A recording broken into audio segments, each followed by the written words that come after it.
Okay.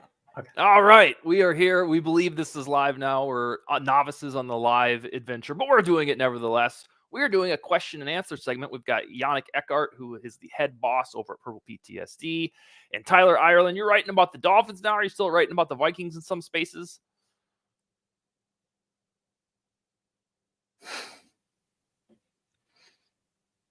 I don't think you can hear me.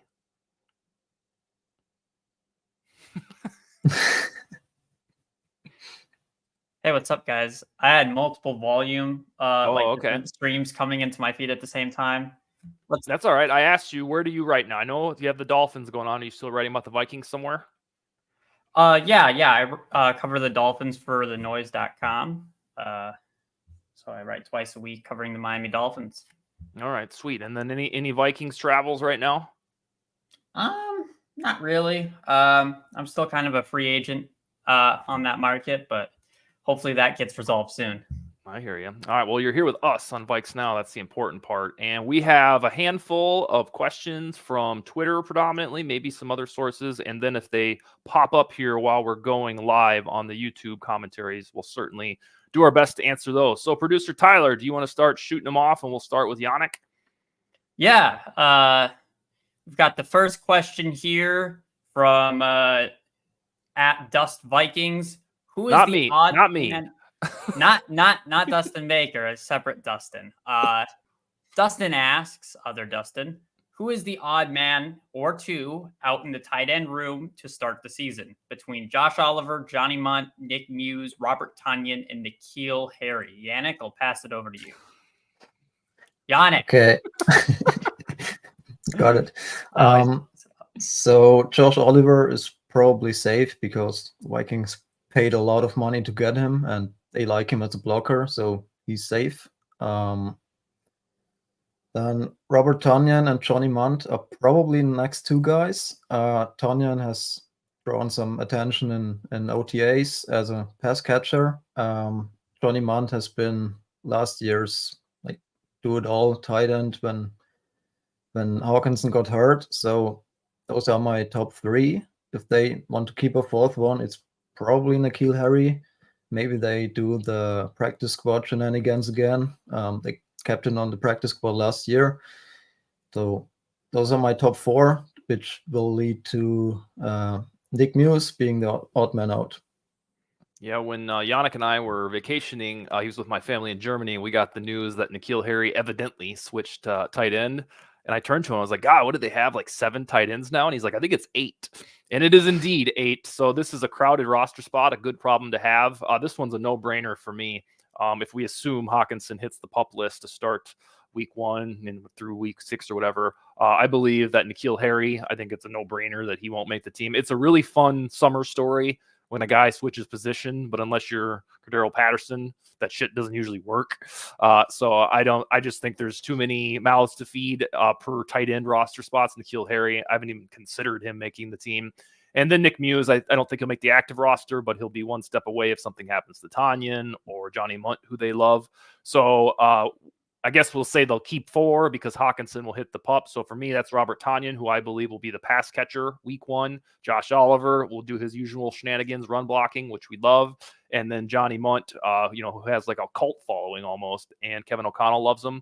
So give me on the outside looking in, Sammy Strayas, Trey Knox, Nick Muse, N'Keal Harry, and I think I got them all. What say you, Tyler? Yeah, correct me if I'm wrong, but if you start the season on the PUP list, you don't count against the active roster. Correct. Right? Correct. That makes this exercise easy. Yeah. So I mean, I have the Vikings keeping 4 tight ends outside of TJ Hawkinson. So I've got Josh Oliver, got Johnny Munt, we've got Robert Tonyan, and we got Nick Muse. I think those are your 4. Even as a rookie, Nick Muse made the 53-man roster. I think they really like him. I know they brought in Tonyan, who projects as that bigger tight end, that red zone threat, and Oliver's still going to be a blocker. But I still think they like Muse enough to want to keep him on the 53-man roster over like a 6th wide receiver. So I have those 4 tight ends making the Vikings roster. What about, and I only ask this because I have to do it a few times per season, There's got to be an odd man out that you're like, ooh, who do I get rid of because I'm keeping Muse, and that's got to be a pressure cooked one. I know how difficult it is to keep 53. Is that in like a defensive back or edge rusher, or who is it? It's a wide receiver. It's Tristan Jackson, who I think makes the practice squad. But I think the 5 receivers that they're going to keep are Jefferson, Addison, Naylor, Powell, and then Sherfield as that 5th guy, sort of the run blocking wide receiver. Tristan Jackson made the practice squad last year, and that's kind of where I have him again this year. I just don't think the 6th wide receiver is better than the 4th tight end in our depth chart. And with the Hawkinson injury, I think they're going to want to keep Muse and not risk him going off to another team when you're already so shallow at the position. Amen. And again, this discussion is enabled because we think Hawkinson will not play to start the season. Damn Kirby Joseph. All right, Tyler, what's next? And we'll start off with Janik again. Yeah, so Grill asks, when do you think JJ McCarthy makes his first start? You know, Grill notes that there are many considerations and factors there, but he wants to ask you, when do you think McCarthy gets his first start this season, if at all? That's really hard to predict because we just don't know how good he is, how good Darnold is in a good offense. My prediction is Sam Darnold is getting the week 1 start and he's sticking in the lineup until he's just either falling apart or the season is going south. This team is like 5-5 and Darnold is playing fine. There's no need to change anything. So if I had to predict it, I would say Darnold gets the week 1 start and it sticks maybe until the end of the season if he's playing all right and the season is still alive. I was telling Janik my deepest, darkest Vikings fear this season in a Slack chat room the other day, and I'll explain it. I'll probably do a separate show on this by myself so I can get it out there in the open. My deepest fear about the 2024 Vikings is that something happens to Sam Darnold, like something bad injury-wise, and they don't even consider playing JJ McCarthy. Like it's Nick Mullins, and then they go sign some dickhead that we've never heard of.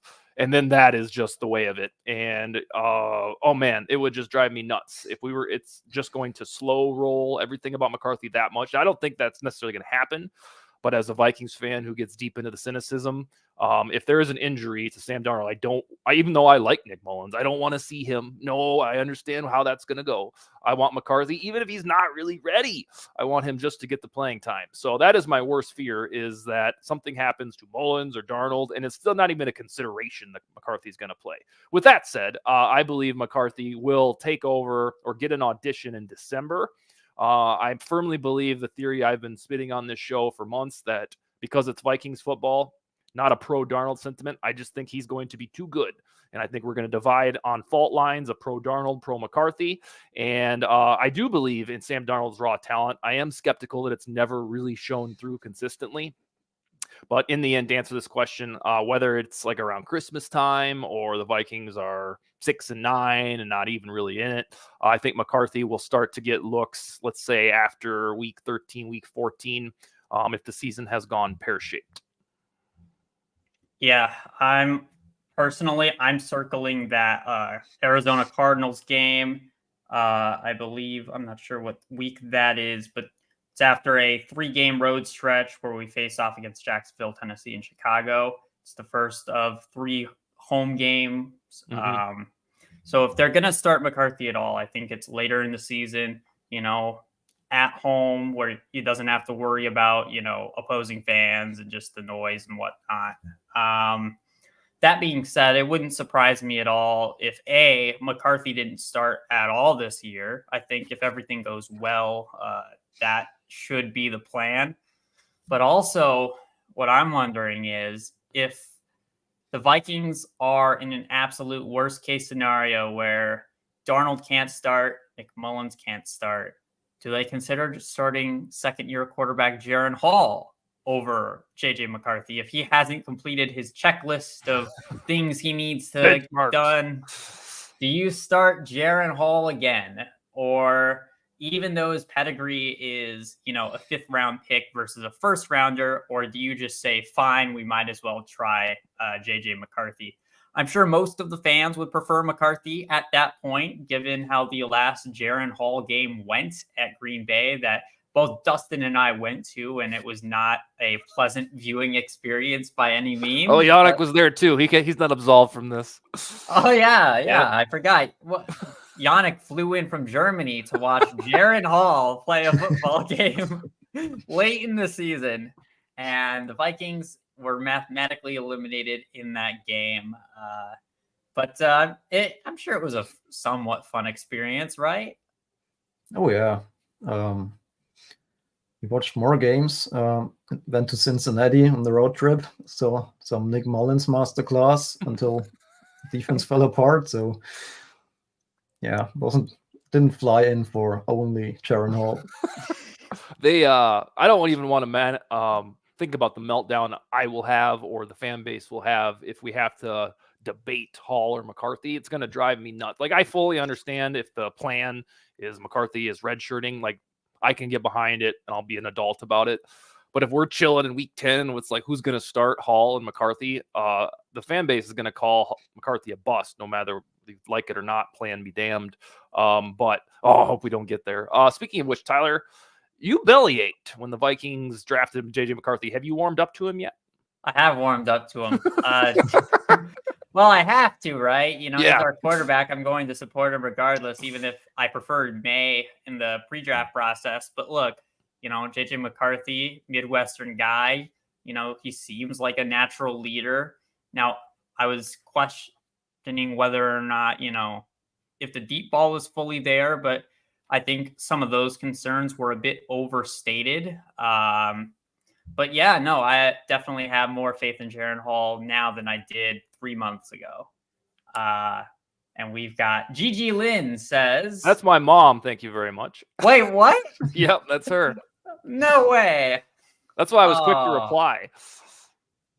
Wait, were you the one who replied on the Facebook account? I was able to, yeah. It just said reply, post the comment. So she's taken care of now. Hey, Mom. Shout out to Dustin's mom, for real. We should probably get into the next question here. Let's do it. Let me dig through the mailbox to see what we got. All right. What offseason acquisition, drafted or via free agency / trade, do you believe will make the biggest unexpected impact this season?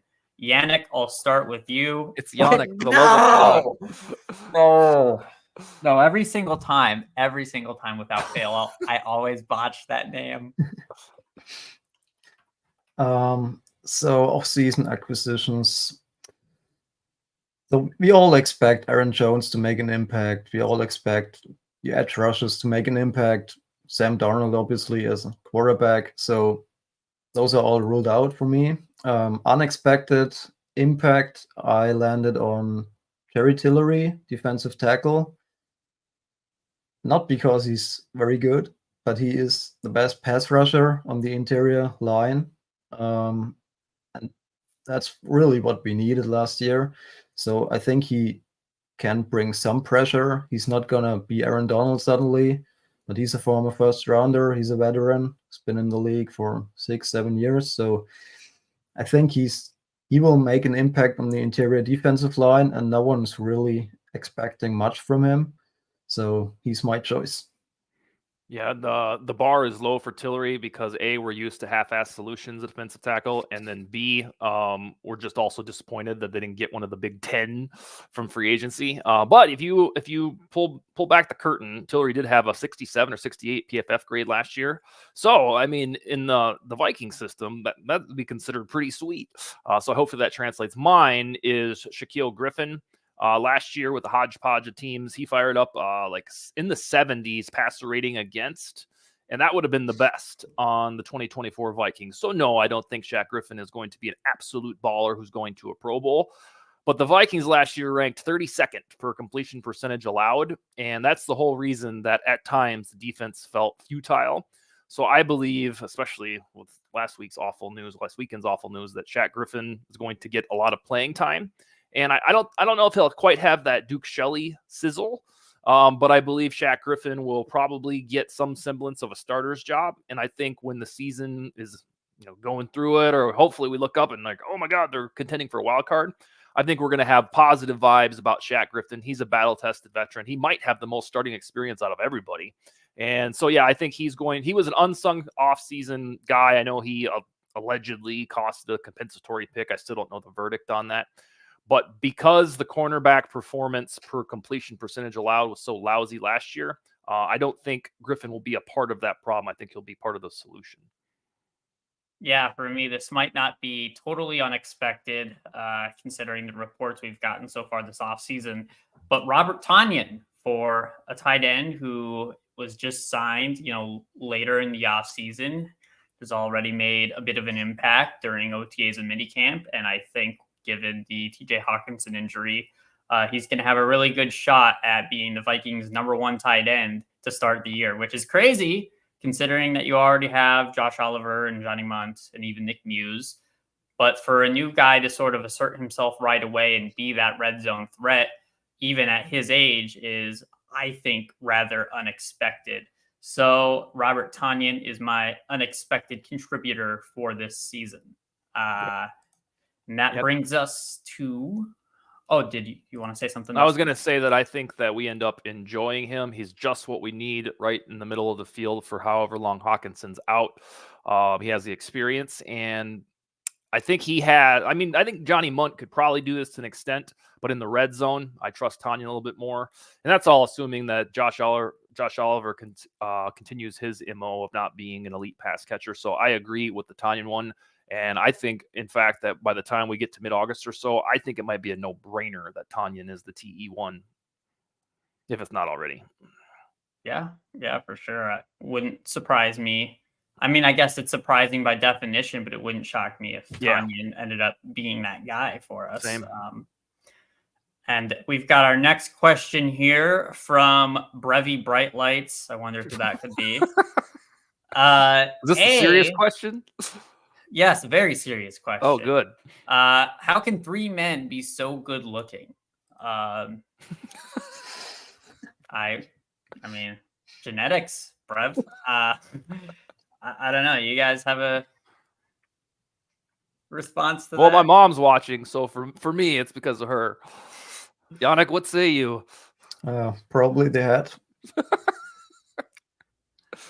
Chicks dig hats. Just saying. This is from a few minutes ago while we're on the subject. That's fantastic.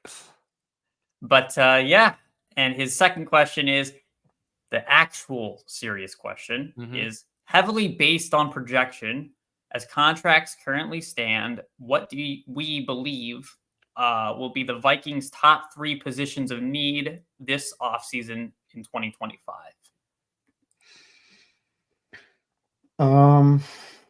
Okay, so we definitely need a running back. Aaron Jones is on a 1-year contract. He's going to be 31 next season in 2025. So Ty Chandler we still don't know if he's really a RB1. And even if he is, there's no one else. So running back, and we need a defensive tackle.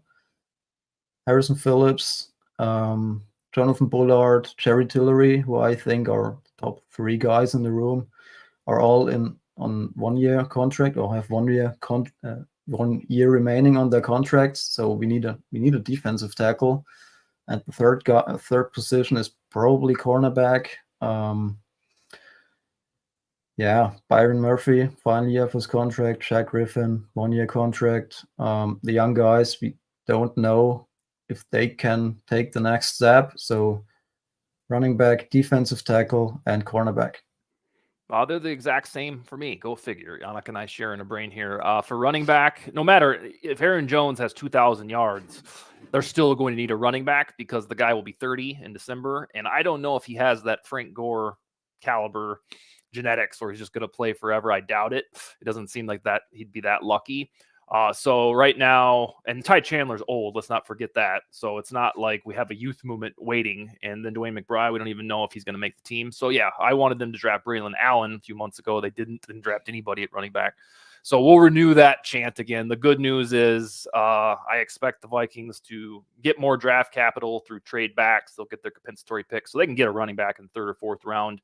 And then cornerback, especially because of what happened last weekend, they don't have really anything in the youth pipeline unless Dwight McLaughlin is a baller or Andrew Booth finally shows up. So it's a really tired talking point. Like the last decade, which cornerback are the Vikings going to draft, but it's probably going to smack us in the face here in February. And then beyond the shadow of a doubt, defensive tackle, because they just don't ever. Kevin Williams was the last good one at that spot, and that was 11 years ago. So I would say you're going to hear it from me over and over until they fix it. A defensive tackle that's not just some dude. That's what I want the Vikings to draft. And I think we mentioned this, that the good news is, besides that one guy from the Panthers that you talked about, you can usually wait until the middle or last half of the 1st round to get a defensive tackle, a stud.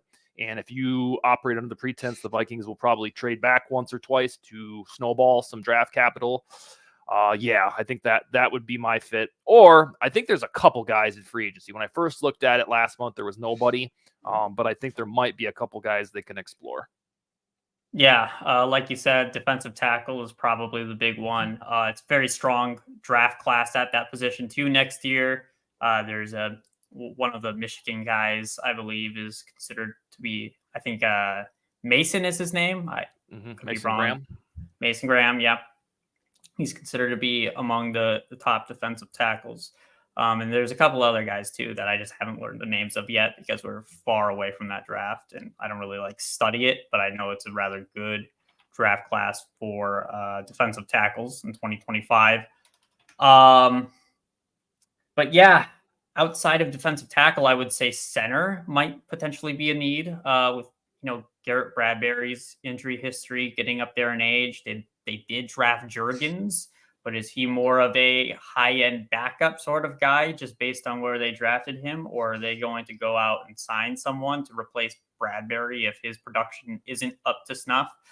And then wide receiver. It's such a tired talking point talking about wide receiver 3. And I know we have Jordan Addison and Justin Jefferson, but it would be really nice for the Vikings to get an established wide receiver 3. I don't care if they get it in the 1st round, the 7th round, in free agency. Just do it. We saw what Puka Nacua did last year for the Rams and how much better he made that offense. And I feel like if we just get one more weapon at wide receiver, our offense is going to go from really good just at the skill positions to borderline unstoppable. Because you're going to have Hawkinson, you're going to have Addison, Jefferson, Aaron Jones. If I feel like they could re-sign him, I wouldn't be surprised if they do. I know it's a 1-year deal, but yeah, wide receiver and center are the two that come to my mind. And then we have a question from Darren on YouTube. He says, "Hi guys, I hear Najee Thompson is very fast. Should he be the second returner for the new kickoff role thing? He's the special team specialist. Thoughts?" I want to say on wide receiver 3 real quick that no matter what happens next year, I'm really curious to see how this plays out, because it doesn't seem like an O'Connell thing to just not care about that spot. So either they really trust somebody and we're going to be like, oh, so Brandon Powell really is a stud. We're going to have some sort of epiphany, I hope, because for an offense first team to just say we don't really care about WR3 is how it feels right now. I don't think that checks out. On this returner thing, well, Najee Thompson has the special teams acumen to do it. And to the eye test, he flies. I think his 40 was 4.6 or something like that. I have to see how this kickoff thing looks before I can really figure out if they would toss a non-returner on the other side. But in terms of how Najee conducts business and why he'll make the roster again, now he's a safety too. I think that is a cool idea, but I got to make sure that they would put somebody like that who isn't a natural ball carrier. So Najee Thompson, he returned kicks in college. And he started his college career as a wide receiver, so he has some ball skills. Returner, probably starter is Kenny Nwangwu, like previous 3 seasons, and his backup last year was Ty Chandler. Since he's not starting, I guess he can be that backup returner again. So if I had to guess, it's probably going to be those 2 guys. Yeah, I'm personally. Thanks for asking your question, by the way, Darren. That's a sweet question. But I just don't think they would want to put all that pressure on one guy to be both a gunner and a returner. I think just from planning that out, it wouldn't be very wise because whenever you're playing special teams, there's just a higher risk of injury, especially in years past. Now, maybe that injury risk reduces. We don't really know because we don't have any data because it's brand new special teams rules. We can't definitively say, oh, you're more likely to get hurt. But I think just in the past, the more you play football in general, the more opportunities there are for you to get injured. So if you're doing two different roles, defensively and, just in the return game, that might be quite a bit. And I think the Vikings would prefer Nwangwu, who basically did nothing last year because of the return rules in 2023, to sort of have that, what was it, his rookie year where he went off against the Chargers, I believe, or second year. No, I'm sorry. He returned to he returned 49ers and Ravens. Yeah, and they lost both games. Like some bitches. Yeah, normally you win those games if you have a great special teams play, but we're the Vikings. That's not how it works. I want to point out on Ty Chandler. I don't think he gets enough recognition for being as fast as he is. I think we were just so relieved that his name wasn't Alexander Madison and he got into the lineup last year. But he's at least per his scouting report, he's even a little faster than Dalvin Cook. So in the off chance he transforms into the RB1, that guy can fly. And whether you're going to put him back on special teams or hopefully break loose on some rushing carries, Ty Chandler is a lot faster, I think, than the layperson. So he ran a 4.38 40-yard dash. Chandler? Yeah. Yeah, we just don't really talk about it. Remember, it reminded me a couple months ago, and I told you about Lucky Jackson's speed, and you sent me the "I'm not familiar with your game" meme. Yeah, Lucky Jackson is another guy who can effing fly. So keep that in mind for speed merchants. All right, let's do one more question, Tyler. Do we got one more? Yes, I believe we do. Let me find it here. So, some random podcast network we have zero affiliation with, the Social Network. Never heard of them. They said rank the following players in order by who is most to least likely to cry after watching The Notebook. I can't answer this already because I've never seen The Notebook. I'm not sure if you guys have, but Cam Bynum, Nick Mullins, Harrison Phillips, Brian O'Neill, TJ Hawkinson. I guess who's the most likely to cry out of that bunch? And we can sort of just go down the list. So I want to start by saying Cam Bynum. He seems like a romantic type of guy. So I put him at 1. And I would want to put Nick Mullins at 5 because when he's throwing touchdowns or interceptions, he feels like he doesn't care. So Bynum is my 1. Mullins is my 5. I don't know about the other 3 guys. What do you think, Dustin? Let's see. So Nick Mullins, the nihilist, we'll rule him out. I'm only going to address this who I'd have the most likely to cry because I haven't really schemed my other power rankings. I would say Harrison Phillips, even though his nickname is Horrible Harry. In my estimation, he's the most sentimental guy of that bunch and maybe on the Vikings roster. And I'm a sentimental guy personally. And so I think I kind of know how he feels. Now, I don't believe I cried during The Notebook. I know I didn't. However, if he cares that much about people, his dog was doubling as a shark at Lake Minnetonka this weekend for vibes. If he loves life that much, he's not below getting down and dirty and crying during The Notebook. So give me Horrible Harry. I feel bad for JJ Vikings because he's interviewed both Harrison Phillips and Cam Bynum, and we're sitting here debating who's more likely to cry. I'll go with a different one. I think Brian O'Neill has a bit of a soft side to him. He's a very soft-spoken guy for an offensive tackle. I could see him getting emotional at The Notebook. But if I had to pick the odds favorite, it's definitely Cam Bynum. It's not even close. Cam Bynum, everything's a movie to him. I think he would appreciate it. So that would be my pick personally. All right. Well, this was sweet. We should keep this tradition alive. Janik's schedule pending. He's a 7-hour time difference. But we'll fire up the next bunch for next week, and then I think we'll go from there, gentlemen. Anything else? Sorry for the audio issues. This is my first time going live to multiple streams, including Twitter. So if you're watching on Twitter, X, whatever you want to call it, thanks for tuning in. It was kind of a pain to get this set up, but we're able to do it. We made it. All right, guys. Have a wonderful day. All right. You too. Later. See ya.